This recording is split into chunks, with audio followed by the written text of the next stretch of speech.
앞으로는 조금 더 자연스러운 PPL로 여러분께 불편감을 드리지 않도록 하겠습니다. 선물은 맞습니다. 예. 이번에는 월가의 소식, 미국 주식에 미치다 이항영 전문위원 함께합니다. 위원님 어서 오세요. 네, 안녕하세요. 반갑습니다. 우리 위원님도 캐나다 이제 슬슬 가실 때 됐는데 언제 또 예정돼 있으실까요? 저는요 가는 날짜나 이런 것들은 네. 다 지인이 결정해 주죠. 아, 지인. 네, 집에 지인이 계신 언제 분들이. 가 그러면 가는 거고 네. 이제 그만 돌아가야겠다 그러면 돌아가는 거고. 네. 자, 그러면 이제 곧 아마 추석 지나서. 네. 그때 또 제가 따로 준비하겠습니다. 네. 광고 이런 거 말고 제 개인적 사비를 털어서 우리 위원님께 또 네, 선물을 알겠습니다. 드리도록 하겠습니다. 아니 진짜 저는 하루 엔진 그 선물 받고서 먹었는데 괜찮더라고요. 그리고, 네. 예, 이해해 주십시오, 여러분. 예. 저의 출연료가 다 여기서 나온다고 하니까 이해해 주시기 바랍니다. 자, 오늘은 휴장이기 때문에 네. 상반기를 좀 결산하는 시간을 가져본다고요. 아, 상반기인데 뭐 상반기 뭐 많이 올라간 거 내려간 거 뭐 많이들 보셨으니까. 그쵸. 저는 상반기 중에서 재미없는 섹터부터 좀 먼저 말씀드리겠는데요. 재미없었던. 네, 왜냐하면 이제 그림 바로 화면 좀 잡아주시면은요 이게 상반기예요. 정확히 보면 지난주 금요일까지 아니 월요일까지요. 어저께 하루 반장했던 때까지의 시세입니다. 지금 네. 시세인데요. 11개 섹터에서 7개가 올라갔어요. 제일 많이 올라간 건 여러분들 이미 눈치채셨고 많이들 익숙하시겠지만 이거 이제 테크놀로지가 여기 엔비디아 형이 들어가 있고요. 커뮤니케이션 서비스는 뭐가 들어있겠어요? 메타가 들어가 있죠. 네. 메타가 들어가 있고 여기서는 이미 소비재에서는 저기가 들어가 있잖아요. 테슬라가 들어가 있잖아요. 네. 그러니까 이런 것들이 많이 올라갔는데 4개 섹터는 재미가 없었어요. 네, 그래서 유틸리티 작년에 좀 살았던 작년 이런 것들이 보면 저희 방어적 섹터로 해서 이게 좀 올라갔고요. 작년 헬스케어 그리고 파이낸셜은 작년 재미없어요. 에너지가 엄청 좋았었잖아요. 때문에 7% 떨어졌는데 오늘 리츠 얘기를 좀 해보겠습니다. 제가 지난번 한번 해드린다고 말씀드렸었는데 리츠는 전반적으로 보면 재미가 없어요. 네. 그리고 단기간에 보면 앞으로도 좀 재미가 없을 것 같아요. 제가 보기에. 왜냐하면 리츠라는 거는 그 잠시 후에 보여드리겠지만 기본적으로 자기 돈을 갖고 한다기보다는 네. 사람들한테 돈 모으고 은행에서 대출 받아갖고 대출을 하는 거예요. 대출 받아갖고 부동산을 사죠. 투자를 받아서 어떻게 보면 네, 부동산 투자이기 때문에 금리가 올라가는 것 자체는 뭐 여전히 좀 마이너스 요인이죠. 대출을 갚아야 되니까. 네. 그리고 이제 금리 이제 상당히 이제 기간별로 새로 들어간 것들은 새로 해야 되니까 그래서 올라간 거예요. 그래서 재미가 없어요 상대적으로. 그래서 요건 재미가 없다라고 좀 먼저 말씀드려요. 큰 틀에서 보면은요. 요거는 이제 강보합 정도로 끝나놨는데 그래서 이겁니다. 리츠는 대표 ETF가 실제로 이제 요 리츠 섹터가 발표된 다음에 나온 거는 XLR이라는 ETF가 있어요. 이거는 리츠를 한 번에 다 사는 건데요. 이것보다 더 오래된 거가 VNQ라고 있습니다. 네. 요거가 더 오래됐고 요거는 한 2018년 정도의 섹터가 새로 나오면서 나온 겁니다. 분리가 되면서요. 근데 저는 웬만한 거는 ETF가 전체 ETF, 섹터 ETF를 좀 권장하는 편이에요. 그게 안전하다 얘기하고 있는데 리츠만은 전 그게 아니라고 보고 있어요. 리츠는 그런 대표 ETF가 이렇게 재미가 없습니다. 그리고 그게 왕왕 맞지도 않아요. 네, 왕왕 맞지도 않은데 저는 예전부터 벌써 한 7, 8년째 VNQ를 갖고 있기 때문에 저는 뭐 팔 마음도 없고 그냥 갖고 왔지만 그래서 리츠만은 여러분들이 꼭 좀 주의하셔야 되는데 이게 왜 그러냐면 리츠는 이게 좀 화면이 좀 작은데 이거 좀 캡처 떠두시면 좋을 것 같아요. 그러니까 모든 그 11개 섹터가 있다고 말하는데 규정으로 보면 섹터 안에 들어가 있는 게 인더스트리입니다. 인더스트리. 그래서 예를 들어서 필수 소비재는 몇몇 개의 또 인더스트리를 나누는데 이 리츠 안에서도요. 인더스트리가 한 10개 정도 또 나뉩니다. 여기서 보면 산업용 뭐 그 오피스가 들어가고 그리고 유통망, 소매 업종에 들어가고 주거용 들어가고 예를 들어서 셀프 스토리지 우리나라는 별로 없지만 미국에 셀프 스토리지가 많기 때문에요. 네. 그런 게 들어가고 뭐 그리고 복합요인 그리고 헬스케어에서 병원이 들어갑니다. 병원도 여러 말씀 우리나라는 민영병원이 안 되잖아요. 우리나라 민영보험이라는 게 재단에 사는 겁니다. 재단. 개인 병원 외에 개인 종합병원 우리나라 제가 알기로 아직도 의사 선생님이 자기 명의로 하나를 할 수 있어요. 그러니까 내가 내 명의로 돈을 못 하기 때문에 우리나라는 체인 병원이라서 각자 병원장이 있는 거거든요. 네. 그러니까 우리나라는 큰 병원들, 대학병원이나 이런 것들이 대학에서 하는 재단에서 하는 거죠. 개인 사업 목적으로 병원이 안 되잖아요. 우리나라가. 그러니까 그 의사는 한 문제예요. 그런데 이건 미국은 그게 가능하기 때문에 이거가 병원이나 이런 것들 그리고 미국 우리나라 잠시 후에 말씀드렸지만 미국은 저런 그 실버 하우스들 요즘 우리나라 핫해지고 있는 실버 하우징이라고 영어지 표현하는데 그런 것들입니다. 그래서 저는 그런 이 한 열 몇 개 중에서 그나마 여러분들이 볼 만한 것들이 리츠도 전 있다고 보고 있거든요. 그래서 오늘 말씀드린 것은 오늘 신규 미국장이 안 열렸기 때문에 좀 공부하실 만한 것들 꺼리를 제가 드린 거를 나름 특집으로 오늘 준비했습니다. 알겠습니다. 첫 번째는 우리나라도 요즘 많이 핫해지고 있는 거죠. 근데 많이 알아보고 계신 것 같아요. 우리나라는 요즘 그 대기업들, 그 큰 건설회사들 이 사업에 막 들어가잖아요.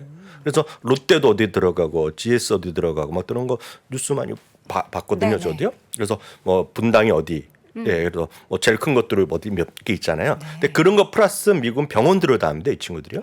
병원이랑 같이 하는 것들이 많아요. 이게 보면 헬스케어 중에서 헬스케어 이제 아까 보면 여기 중분류로 보면 헬스케어라는 건데 여기 헬스케어인데요. 요게 대표적인 것은 웰타워라고 있습니다. 웰타워. 예, 웰타워는 병원 플러스 시니어 하우스예요. 시니어 그 어르신들 네. 하는 건데 상당히 고급. 사실 우리나라에서도 한 5, 6년 전에 제주도에 들어오려고 그랬거든요. 특별법의 근거로. 근데 우리는 결국 무산됐죠. 그래서 웰타워라는 게 있습니다. 이거는 스터디 한번 해보시면 알 것 같고요. 해외에서는 미국에서 워낙 유명한 쪽입니다. 웰타워라는 거는 살아있잖아요, 지금요. 네. 요거는 주가가 살아있다는 거죠. 네, 주봉이고요. 상당히 지금 요번에 가이던스도 올렸어요. 네. 앞으로 사실 노령 인구가 우리나라뿐만 아니라 전 세계적으로 더 늘어나니까 이러한 부분들은 뭐 수요가 계속해서 맞습니다. 촉발되겠죠. 그래서 미국에서 가장 뜨겁게 돈이 많다는 사람이 베이비 부머잖아요. 네. 베이비 부머들이 돈도 제일 많다는 거거든요. 베이비 부머들이 여기 찾는 겁니다. 이거. 네. 그런 느낌으로 한번 웰타워 보시면 되겠고요. 리츠가 다 어렵다고 하지만 지금 올해 최고가, 그러니까 사상 최고가 아직 건처에 멀었지만 올해 최고가를 계속 가는 거가 데이터 센터 리츠입니다.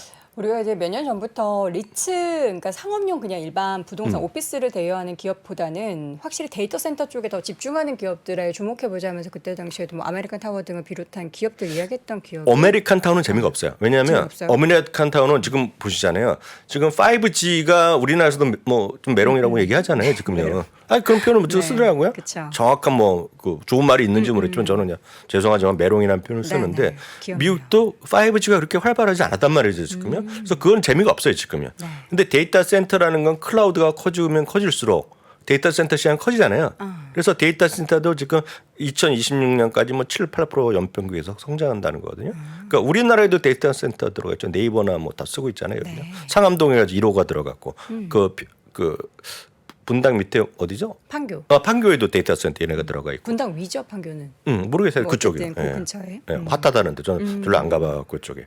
그리고 그 주택 있죠, 주택. 단독주택. 주택 중에서도 그 대도시의 콘도 시장이죠. 큰 콘도 이런 건 별 재미가 없어요 지금은. 우리나라로 따지면 약간 아파트, 뭐 빌라 이런 거. 그 대도시에 있는 것들은 도심에 있는 것들은 요즘 결국은 그 직장에 가는 사람보다는 그 하이브리드 워커들이 많기 때문에 재미없는 반면에 단독 주택 리츠는 나름 괜찮습니다 지금. 그 중에 대표적인 주식 하나가 인비테이션 홈즈예요. 이름도 재밌잖아요. 초대하는 집인데 이 인비테이션 홈즈는 이게 우리를 보면 구축이라고 하나요? 구축? 네. 구축도 있지만 신축을 많이 갖고 있어요.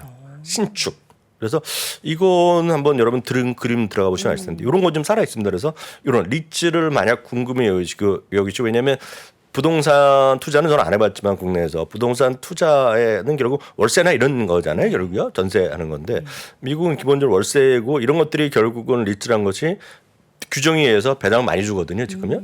예, 그렇기 때문에 이런 것들 여러분 관심 있으신 분, 네. 특히 약간 연배가 있으시고 이렇게 관심 있으시면 리츠는 다시 한번 결론적으로 말씀드리면 저 안에 하나만 더 들어가서 어떤 산업이냐를 중요하다라고 해서 오늘 요 얘기 좀 특별히 하면 말씀드렸습니다. 네. 자, 그리고 성장 IT주가 아닌 주식들 중에서 9개를 꼽은 성장주, 그동안 상승했던 종목들 말씀을 쉽게 해서 하시는 걸까요? 빅테크가 아닌 것들. 빅테크가 아닌 빅테크 아닌 성장주. 것. 예.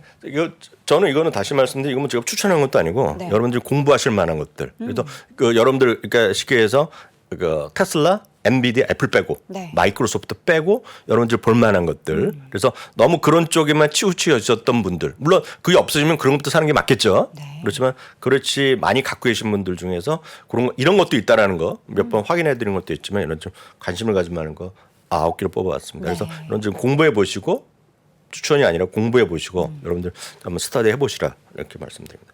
첫 번째는 몇 번 말씀드렸던 할러데이인 있죠. 인터컨티넨탈 그룹이요. 네. 이거는 인터콘 때문에 제가 좀 말씀드린 것이 아니라 할리데이는 세계 최대의 결국은 그 단일 브랜드로는 호텔 체인을 갖고 있거든요. 숫자로 보면 단일로 보면 최대입니다 지금요. 할러데이냐. 할러데이를 갖고 있는 게 인터컨티넨탈 그룹. 뭐 이거는 너무나 쉽고 밑에는 RSI입니다. 이거 참고해서 보시면 되겠고요. 두 번째는 마스터카드입니다. 그저께도 말씀드렸는데 마스터카드는 사상체 효과에 딱 $3 모자라고요. 혹시 배당까지 받고 싶으시면 오늘 밤 내일 새벽까지 사시면 됩니다. 오늘 밤 개장을 하면 네, 내일 새벽까지 사시면 네네. 됩니다. 내일 장 마감하고도 사셔도 돼요. 하여튼 사셔야 되는데 지난번에 저희가 한 4주 전쯤에 코카콜라 말씀을 하셨잖아요. 네. 어저께 선물 다 받으셨어요? 코카콜라 배당일이었고 어저께 다 들어갔습니다. 어저께. 웬만하면 다 받았기 때문에 네. 그런 그런 식으로 제가 보기에 딱 무너들어도 마스터카드가 사상처럼 한번 갈 것 같아요. 네. 블랙락은 몇 번 말씀드렸어요? 요즘 위원님의 최애 종목 중에 하나죠. 네, 블랙락입니다. 제가 개별적으로 안 샀다가 지난달 처음 샀어요. 조금 사서 봤어요. 블랙락. 발 담가 봤는데 블랙락은 주가 올라가고 AUM이 올라가는 거 그게 양박으로 터질 수 있다라는 생각을 하고 있습니다. 레미스도는 냉동 감자예요. 아시죠? 네. 시험에서 바로 그저께 말씀드렸던 페인트요, 페인트. 페인트는 여러분들이 집 수리하고 그러면 항상 남는 페인트 있죠? 네. 그게 다 매출이다 보시면 되죠. 그 남는 만큼 미국이나 이런 데는 다 그거 다 반납하죠. 반납한다고요? 업자들이 다 리터대로 계산해서 다 반납하죠. 그래요? 네, 그래서 우리는 약간 다릅니다. 웨이스트 매니지먼트요. 웨이스트 매니지먼트는 여러 가지 포인트가 있겠는데 미국은 우리나라만큼 그게 분리수거를 잘 안 하거든요. 네. 대부분의 지역이. 근데 이번에 미국도 상당히 그게 주별로 강화되고 도시별로해서 플라스틱 쪽에 분리하는 거에 대한 비용, 매출이 많이 재사용도 많이 하니까. 예, 그게 대한 매출 증가에 대한 기대감이 있습니다. 물론 비용도 들어가겠죠. 네. 다음은 코스트코. 네. 월마트가 사상치 효과인데 코스트코가 최고가 아직 거리감이 있습니다. 좀 더 가야 되는군요. 네, 저는 뭐 좀 관심 가지고 있겠고요. IT 커뮤니케이션 서비스 중에서는 오, 단연코 2개를 말씀드리겠는데 우버. 우버가 정말 우버는 전 내년에 한번 해볼 만하고 지금 올해는 모르겠지만 내년에. 왜요? 우버는 이제 완전 흑자 전환. 기대감이 내년, 후년. 왜요? 제2의 제일 그런 거 없습니다. 저는 우버 한번 해볼 만하다. 올해는 모르겠지만 내년 후년까지는 한번 볼 만하다 보고 있고요. 네. 그 빅테크는 아니지만 그 딱 거기 핵심은 아니지만 탑은 아니지만 저는 그 중에서 넷플릭스는 지금 세상을 다 뒤집어 놨다라고 보고 있고요. 뒤집어놨다. 이번에 실적 시즌하면 상당히 큰 기대가 있죠. 예, 뭐라고 얘기할지. 네. ETF 중에는요. 빅 예, VIG입니다. 뱅가드 ETF. ETF 중에서는 뱅가드 디비던드 어프레이션. 그래서 10년 이상 배당 늘린 기업들이 포함되어 있는데요. 네. 저는 이게 그 배당 관련해서는 그 아주 진부하지도 않으면서도 종목들이 10년 이상 되기 때문에 여러분 좋아하시는 마이크로소프트, 애플이 다 들어가 있다라고 네. 보셔야 되겠고요. 네. 마지막으로 엔비디아, 테슬라가 없어서 속상하신 분 있잖아요. 네, 그잖아요. 그렇죠. 포모 분들이 예. 저를 포함해서 그러면 딱 이거가 좀 최상이라고 보고 있습니다 지금. 드라이브 어제도 잠깐 어제도 소개해 말씀드렸는데 드라이브인데요. 미래에셋에 갖고 있는 글로벌 X에서 하는 자율주행 및 전기차 ETF인데요. 이게 왜 제가 할 만하다고 얘기하냐면 네. 여기에는요. 보세요. 엔비디아가 지금 6.45%, 5%, 테슬라가 5.7%, 애플이 3.6%, 마이크로소프트 2.38%. 그러니까 여러분들이 원하시는 게 여기 다 들어가 있다. 네.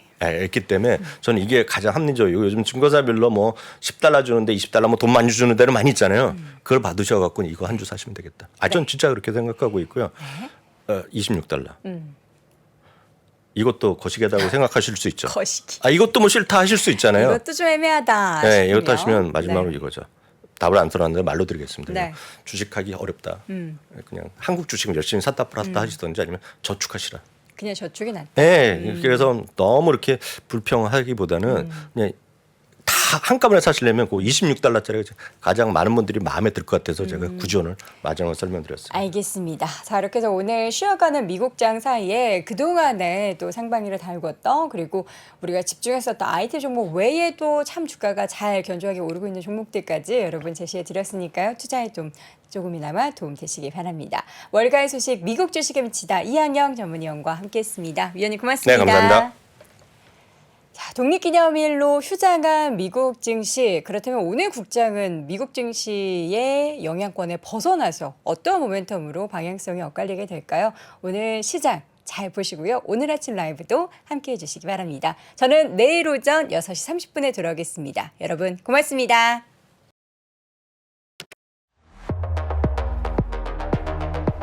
AI로 달궈진 미국 증시에서 AI만 관련되면 묻지도 따지지도 않고 투자해도 될까? 이번 미주미 세미나에서는 AI 산업 분류 및 감별 노하우를 소개함으로써 당신의 투자 항목에 힘을 실어드립니다. 더불어 미국 증시를 주도할 트렌드와 성장주 투자 종목을 찾는 노하우까지 모두 공개합니다. 자세한 내용은 미주미 카페를 참고하세요.